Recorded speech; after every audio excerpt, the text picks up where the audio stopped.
என்னோட பெயர் பிரியா. எனக்கு இப்போ கல்யாணமாகி 1 வருஷம் ஆச்சு. எங்க அப்பாவுக்கு நாங்க 2 பொண்ணுங்க மட்டும்தான். என்னோட அக்கா என்னை விட 2 வயசு பெரியவள். அவளுக்கு கல்யாணமாகி இப்போ 3 பிள்ளைங்க இருக்காங்க. நானும் என்னோட கணவரும் இப்போ தனியா தான் வாழ்ந்துட்டு வரோம்.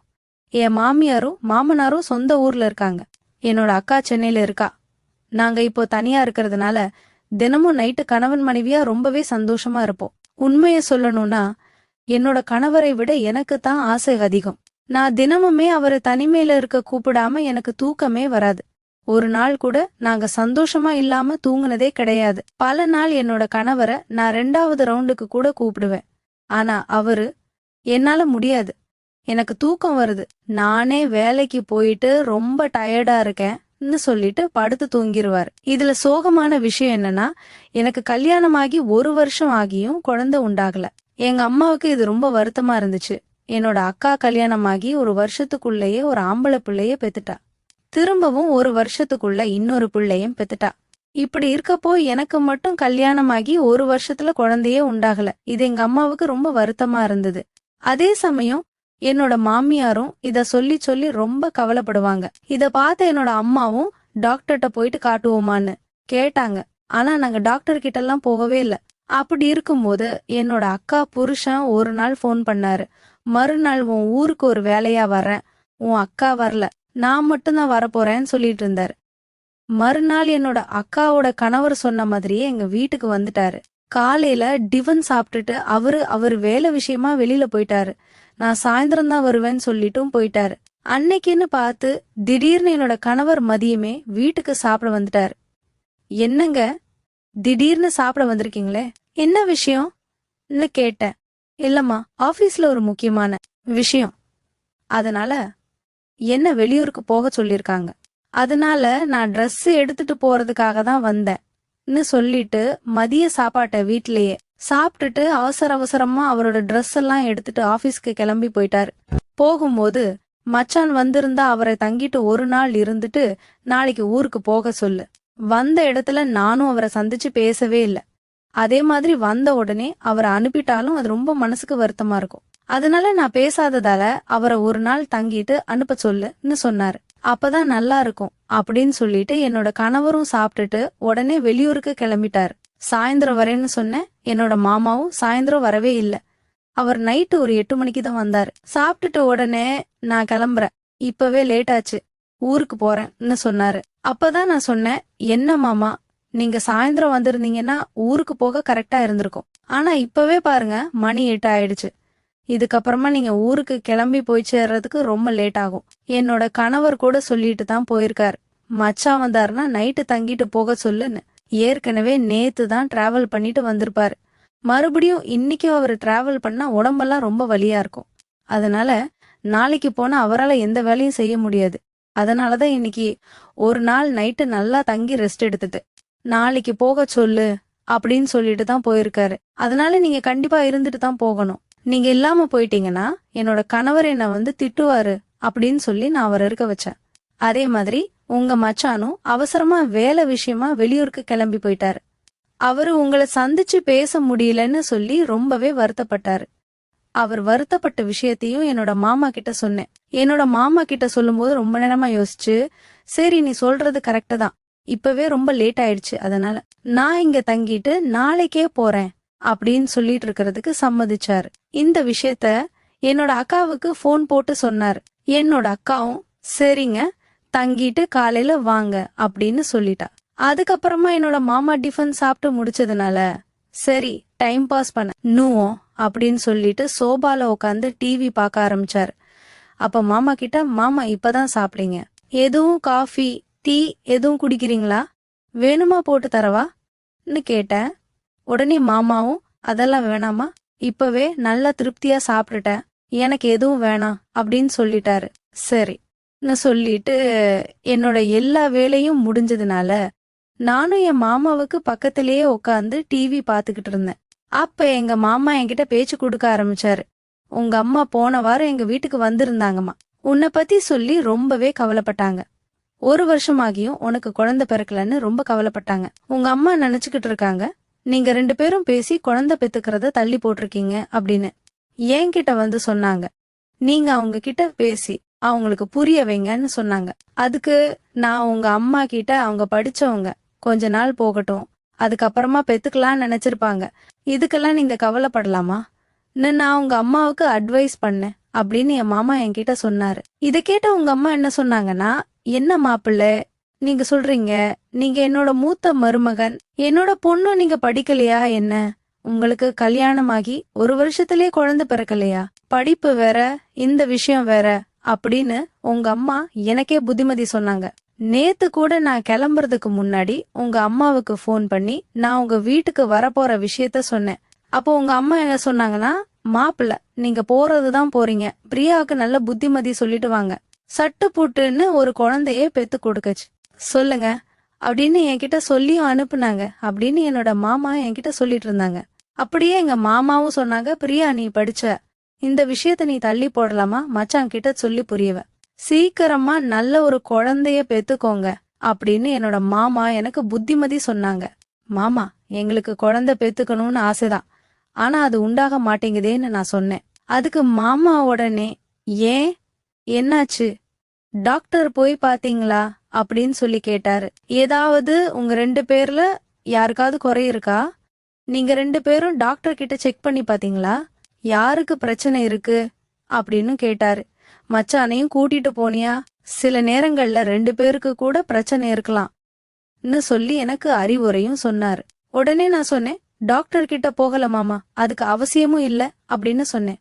இத கேட்டதும் என்னோட மாமா, என்ன சொல்ற, என்ன விஷயம், எனக்கு புரியல, கொஞ்சம் புரியற மாதிரி சொல்லேன் அப்படின்னு சொன்னாரு. அப்ப நான் சொன்னேன், ஒரு விஷயம்தான். என்னோட மாமாவுக்கு பேர் அதிர்ச்சியா இருந்துச்சு. அப்போ எனக்கு அழுகையே வந்துருச்சு. உடனே மாமா வந்து எனக்கு ஆறுதல் சொன்னாரு, அழாதன்னு சொன்னாரு. நான் சொன்னேன், மாமா ஏன் டாக்டர் கிட்ட போகலன்னு நான் சொல்றேன்னு தெரியுமா, நான் சொல்றத கேட்டு நீங்க அதிர்ச்சியாக கூடாது, இந்த விஷயம் என்னோட அப்பா அம்மாவுக்கு கூட தெரிய வேண்டாம் அப்படின்னு சொன்னேன். நான் சொல்றப்பயே என்னோட மாமாவுக்கு அதை கேட்டு பேரதிர்ச்சியா இருந்துச்சு. என்ன அப்படி இவர் சொல்ல போறா அப்படின்னு சொல்லி அவர் ரொம்ப அதிர்ச்சியாவே அதை கேட்டுட்டு இருந்தாரு. இந்த விஷயத்த என்னோட அம்மா அப்பா கிட்ட சொல்லிடாதீங்க, அவங்களால இதை தாங்கிக்கவே முடியாது அப்படின்னு நான் அவர்கிட்ட சொன்னேன். என்னம்மா சொல்ற, என்னம்மா இப்படி பிரச்சனை அப்படின்னு சொல்லி கேட்டாரு. சரி பிரியா, நான் யார்கிட்டயும் சொல்ல மாட்டேன், உன் மேல பிராமிஸ், உண்மையான காரணத்தை நீ சொல்லு அப்படின்னு சொல்லி கேட்டாரு. நான் உன்கிட்ட உண்மையான காரணத்தை வெக்கத்தை விட்டு சொல்றேன் மாமா, நாங்க தினமும் இரவு ஒன்னாதான் படுக்கிறோம். என்னதான் அவர் உடம்பு கட்டுமஸ்தான் போல இருந்தாலும் கூட அவர் அந்த விஷயத்துல லாயக்கே இல்ல, அவருக்கு நைட்டு வேலைக்கு லாயக்கே இல்ல மாமான்னு சொன்னேன். என்னம்மா சொல்ற, எனக்கு கொஞ்சம் புரியற மாதிரி விளக்கமா சொல்லுமா அப்படின்னு சொல்லி மறுபடியும் மாமா கேட்டாரு. அவர் இப்படி கேட்டதும் எனக்கு அழுக வந்துருச்சு.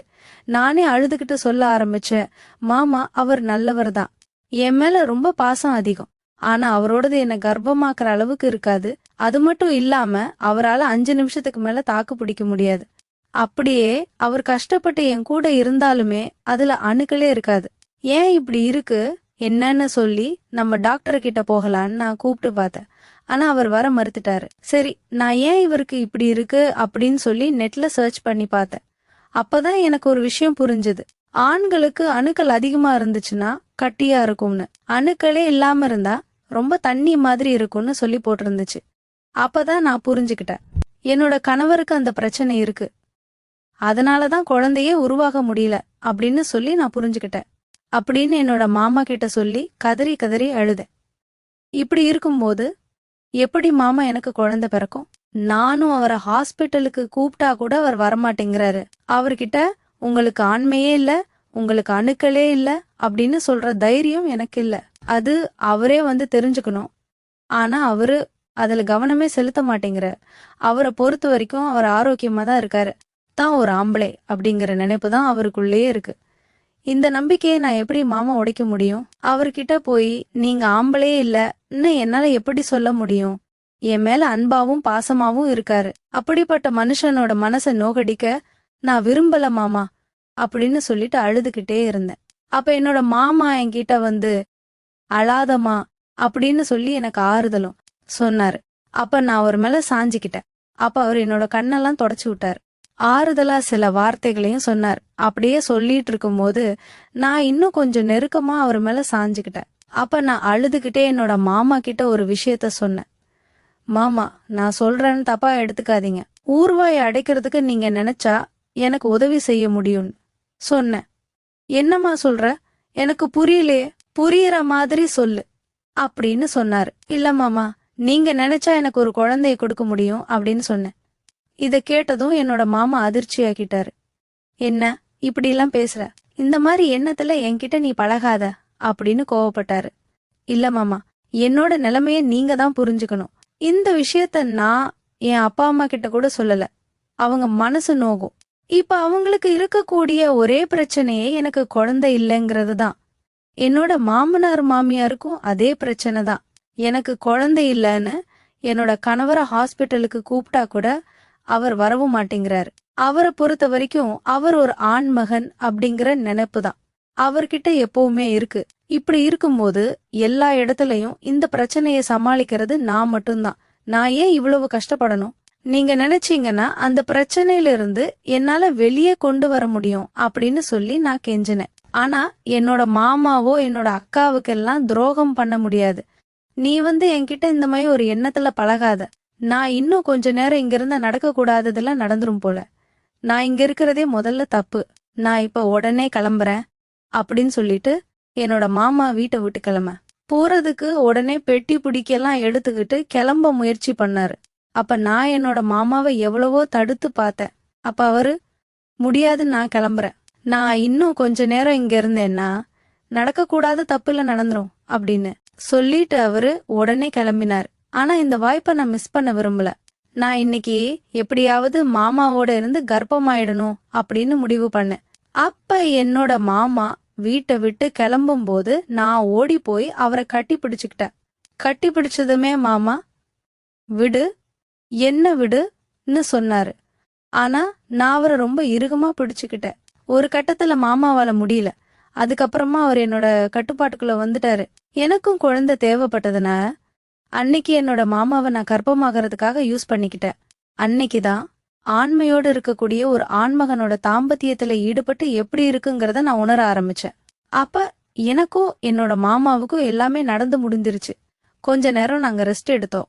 அதுக்கப்புறம் நான் என்னோட மாமாவை என்னோட வாங்கன்னு கூப்பிட்டேன். அவரும் அப்போ எந்தவித எதிர்ப்புமே தெரிவிக்கல. அன்னைக்கு மறுபடியும் 2வது முறையா அன்னைக்கு இரவு நானும் மாமாவும் ஒன்னாவும். அப்ப என்னோட மாமா கேட்டாரு, நமக்குள்ள எல்லாமே நடந்துருச்சு, இப்ப நீ கர்ப்பமாயிட்டா உன்னோட கணவருக்கு சந்தேகம் வராதா அப்படின்னு கேட்டாரு. இல்ல மாமா, சந்தேகம் எல்லாம் வராது. நானும் என்னோட கணவரும் தினமும் சந்தோஷமா தான் இருக்கும். அதனாலதான் நான் கர்ப்பமாயிட்டேன்னா அவரோட குழந்தை இது, அவராலதான் கர்ப்பமாயிட்டேன் அப்படின்னா அவருக்கு நிச்சயமா சந்தேகம் வராது. அவரை பொறுத்த வரைக்கும் அவர் ஒரு ஆண்மகனா தான் இருக்கிறாருங்கிற நினைப்பு அவருக்குள்ள எப்பவுமே இருக்கு. அதனால டவுட் எதுவுமே வராது அப்படின்னு நான் சொன்னேன். உடனே என்னோட மாமாவும் சரி அப்படின்னு சொல்லிட்டு நாங்க 2 பேரும் தூங்கிட்டோம். அதுக்கப்புறம் என்னோட மாமா ஊருக்கு போக கிளம்பிட்டாரு. நானும் சரி மாமாவுக்கு தேவையான சாப்பாடு எல்லாம் சமைச்சுக்கிட்டு இருந்தேன். அப்போ கிளம்புறதுக்கு முன்னாடி என்னோட மாமாவும், இக்க நம்ம இன்னொரு தடவை பண்ணலாமான்னு கேட்டாரு. எனக்கும் அது ஆசைதான். சரின்னு சொல்லிட்டு அன்னைக்கு என்னோட மாமா கிளம்புறதுக்கு முன்னாடி கூட நானும் அவரும் ஒன்னா இருந்தோம். அதுக்கப்புறம் என்னோட மாமா ஊருக்கு கிளம்பி போயிட்டாரு. என்னோட மாமா கிளம்பி போன கொஞ்ச நேரத்திலேயே என்னோட கணவர் வீட்டுக்கு வந்தார். மச்சான், அதுக்குள்ள கிளம்பி போயிட்டாரா? ஆமாங்க, அதுக்குள்ளேயே கிளம்பி போயிட்டாரு அப்படின்னு சொன்னேன். அவரும் பாட்டி சரி அப்படின்னு சொல்லிட்டு வீட்ல இருந்தாரு. அவர் வெளியூருக்கு போயிட்டு வந்ததால அன்னைக்கு ஆபீஸ்க்கு அவர் போகல. ஆபீஸ்ல அவருக்கு ஒரு நாள் நீங்க ரெஸ்ட் எடுத்துட்டு வாங்கன்னு சொல்லி லீவு கொடுத்துட்டாங்க. அதனால அன்னைக்கு என்னோட கணவர் வீட்ல தான் இருந்தாரு. அதுக்கப்புறம் என்னோட கணவருக்கு சந்தேகம் வரக்கூடாதுங்கிறதுக்காக தினமும் நாங்க எப்படி சந்தோஷமா இருப்போமோ அதே போல நான் அவரு கூட தொடர்ந்து சந்தோஷமா இருந்தேன். ஆனா இருந்தாலும் என் மாமாவோட இருந்த மாதிரி ஒரு ஃபீல் எனக்கு கிடைக்கல. மறுபடியும் என்னோட மாமாவோட இருக்கணும் போலன்னு எனக்கு தோணுச்சு. மறுநாள் என்னோட மாமாவுக்கு ஃபோன் பண்ணி எனக்கு இந்த மாதிரி தோணுது அப்படின்னு நான் சொன்னேன். அதுக்கு என்னோட மாமா, நான் இப்பதான் உன் வீட்டு பக்கம் வந்துட்டு போயிருக்கேன், திரும்பவும் என்னால ஊருக்கெல்லாம் வர முடியாது, அடுத்த வாட்டி நான் எப்பவாவது ஊருக்கு வந்தா பாக்கலாம் அப்படின்னு சொன்னாரு. அப்ப நான் சொன்னேன், உங்களாலதான் வர முடியாது, ஆனா நான் வரலாம் அப்படின்னு சொன்னேன். நீ என்ன சொல்ற? ஆமா மாமா, நான் உங்க வீட்டுக்கு வரேன், நான் ஊருக்கு வரேன், என்னோட கணவர்கிட்ட சொல்லிட்டு என்னோட அம்மாவை பார்க்கணும், என்னோட அக்காவை பார்க்கணும் அப்படின்னு சொல்லிட்டு நானும் ஊருக்கு வரேன். நமக்கு அங்க ஏதாவது ஒரு கேப் கிடைக்காதா? அங்க ஏதாவது ஒரு சான்ஸ் கிடைச்சா நம்ம சந்தோஷமா இருக்கலாம் அப்படின்னு சொன்னேன். உடனே மாமாவும் சரி என்ன சொல்லிட்டாரு. அதுக்கப்புறம் நான் என்னோட கணவர்கிட்ட பெர்மிஷன் கேட்டுட்டு நான் ஊருக்கு கிளம்புனேன்.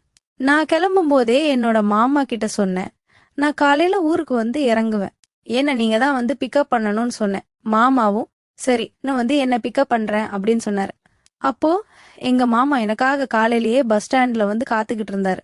அப்ப நான் என் மாமா கிட்ட சொன்னேன், நம்ம இப்போ நேரா வீட்டுக்கு போக வேண்டாம், பக்கத்துல ஏதாவது ரூம் இருந்துச்சுன்னா அங்க கொஞ்ச நேரம் போயிட்டு தங்கிட்டு வீட்டுக்கு போவோம், 1 மணி நேரம் லேட்டா போவோம். அக்கா ஏன் லேட்டுன்னு கேட்டா பஸ் பிரேக் டவுன் இல்ல லேட் அப்படின்னு ஏதாவது ஒரு காரணத்தை சொல்லிக்கலாம் அப்படின்னு சொன்னேன். உடனே அதுக்கு மாமா சிரிச்சுக்கிட்டே சரி போலாம் வா அப்படின்னு சொல்லி பக்கத்துல இருந்த ஒரு ரூமுக்கு கூட்டிட்டு போனேன். அங்க போயிட்டு நாங்க 2 பேரும் மறுபடியும் சந்தோஷமா இருந்தோம். அதுக்கப்புறம் எங்க மாமா வீட்டுக்கு கூட்டிட்டு போனாரு. நான் எப்பவும் போல என்னோட அக்காவோடு இருந்து என்னோட அம்மாவை பார்த்துட்டு ஒரு 2 நாள் சந்தோஷமா இருந்தேன். அதுக்கப்புறம் மறுபடியும் எங்க மாமா என்ன பஸ்ஸுக்கு ஏத்தி விட அப்படின்னு சொன்னாரு. அன்னைக்கு என்னோட மாமா கிட்ட நான் முன்னாடியே சொல்லிட்டேன், எனக்கு நைட்டு 10 மணிக்கு தான் பஸ், ஆனா நான் ஈவினிங் 5 மணிக்கே பஸ் ஏற போறதா எல்லார்கிட்டயுமே சொல்லிட்டேன். அதே மாதிரி நீங்களும் என்ன 5 மணிக்கே பஸ் ஸ்டாண்ட்ல கொண்டு விட்டுருங்க. நீங்க அப்படியே என்ன பஸ் ஸ்டாண்ட்ல விட்டுட்டு ஒரு வேலை விஷயமா யாரையோ பார்க்க போறேன் அக்கா கிட்ட சொல்லிருங்க. நம்ம பஸ் ஸ்டாண்டுக்கு போயிற மாதிரி சீக்கிரமாவே போயிட்டு மறுபடியும் அந்த ரூம்ல ஒரு 2 மணி நேரமா இருந்துட்டு சந்தோஷமா இருந்துட்டு என்ன பஸ் ஏத்தி விட்டுருங்கன்னு நான் மாமா கிட்ட சொன்னேன். அதுக்கு மாமாவும் அதே மாதிரி சரின்னு சொல்லிட்டு என்னோட அக்கா கிட்ட போய் சொல்லிட்டு என்ன பஸ் ஏத்தி விட ஆறேன்னு சொல்லி என்ன கூட்டு போயிட்டு திரும்பவும் அதே ரூம்ல நாங்க கொஞ்ச நேரம் சந்தோஷமா இருந்தோம். அதுக்கப்புறமா என்ன பஸ் ஏத்தியும் விட்டாரு. அந்த மாசத்திலேயே நான் கர்ப்பமும் ஆனேன். எனக்கும் அழகான ஒரு ஆண் குழந்தை பிறந்துச்சு. அந்த குழந்தை பார்க்க என்ன மாதிரியே இருந்துச்சு, துளி கூட என்னோட மாமா மாதிரி இல்ல. அதனால என்னோட கணவருக்கும் சந்தேகம் வரல. என்னோட கணவரும் அவரால தான் நான் கர்ப்பமானேன் அப்படின்னு நினைச்சுக்கிட்டு இருந்தாரு. அதுக்கப்புறம் அடிக்கடி என்னோட மாமா எப்பெல்லாம் என் ஊருக்கு வராரோ அப்பெல்லாம் என்னோட வீட்டுல தங்கிட்டு தான் போவாரு. இப்படியே எங்களோட தகாத உறவும் தொடர ஆரம்பிச்சுது. என்னோட கணவருக்கு சந்தேகம் வரக்கூடாதுங்கிறதுக்காக நான் மறுபடியும் என்னோட மாமாவாலேயே கர்ப்பமாகி மீண்டும் ஒரு பெண் குழந்தையையும் பெத்துக்கிட்டேன். அதனால என்னோட கணவனும் அவரால தான் நான் கர்ப்பமாகி 2 குழந்தைய பெத்துக்கிட்டேன்னு சந்தோஷப்பட்டாரு. அவருக்கு என் மேல துளி கூட சந்தேகமும் வரல. இப்படியே ஒரு நாள் என்ன பாக்கறதுக்காக என்னோட அம்மாவும் அப்பாவும் வந்திருந்தாங்க. அவங்க வந்து என்னோட குழந்தை கூட சந்தோஷமா விளையாண்டுட்டு இருந்தாங்க. அதுக்கப்புறம் நாங்க எல்லாருமே ஒன்னா உட்காந்து சாப்பிட்டோம். அந்த நேரத்துல என்னோட அம்மாவும் அப்பாவும் ஊருக்கு கிளம்புறதா சொன்னாங்க. அப்போ என்னோட கணவரும் நானே என்னோட கார்ல உங்களை கூட்டிட்டு போயிட்டு பஸ் ஏத்தி விடுறேன், நானே உங்களை வழி அனுப்பி வைக்கிறேன்னு சொல்லிக்கிட்டு இருந்தாரு. என்னோட அம்மா அப்பாவை அவர் கூட்டிட்டு போனாரு. ஆனா போற வழியில ஒரு எதிர்பாராத விதமா ஒரு விபத்து ஏற்பட்டுருச்சு. அந்த விபத்துல என்னோட அம்மா அப்பாவும் என்னோட கணவரும் சம்பவ இடத்திலேயே இறந்துட்டாங்க. இந்த விஷயத்த கேள்விப்பட்டேனா ரொம்பவே அதிர்ச்சி ஆக்கிட்டேன். என்னோட கணவரோட உடலை கட்டிப்பிடிச்சு கதறி அழுதேன். என்னதான் என்னோட அக்காவோட கணவர் கூட நான் தகாத உறவுல இருந்தாலும் கூட நான் என்னோட கணவர் மேல அன்பாவும் பாசமாவும் இருந்தேன். அவரும் என் மேல அன்பாவும் பாசமாவும் இருந்தாரு.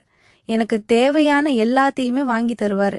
எனக்கு இதெல்லாம் பிடிக்குங்கிறத என்னோட கணவருக்கு நல்லாவே தெரியும். என்னோட அந்த அளவுக்கு நெருக்கமாவும் அன்பாவும் இருந்தார். இப்படி ஒரு விஷயம் நடக்கும்னு நான் நினைச்சு கூட பார்க்கல. இது எனக்கு பேர் அதிர்ச்சியை கொடுத்துச்சு.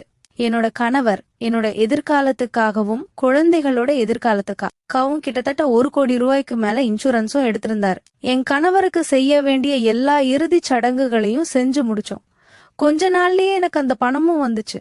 அதுக்கப்புறம் நான் மட்டும் இங்க எப்படி தனியா இருக்கிறது, அதனால நான் ஊருக்கே போயிடலான்னு முடிவு பண்ணேன்.